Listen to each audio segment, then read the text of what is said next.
final polish of the Southwest Oregon Plume Agate is now completed. Just finished a 15-minute cleaning cycle.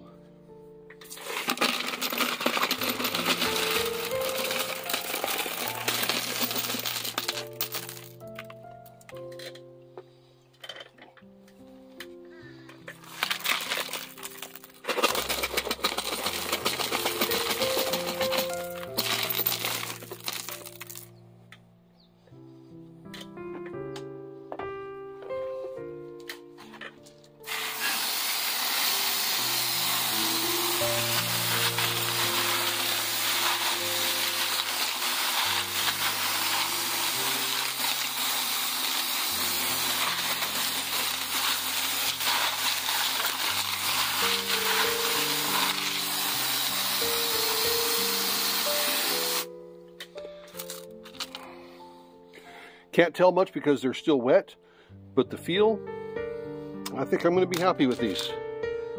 I know that they're not going to be the most perfect polish, but you know, as you can tell, these are not perfect rocks. So, what I need to do is get these dried off, get the media pulled out, and then the next video will show you the final results.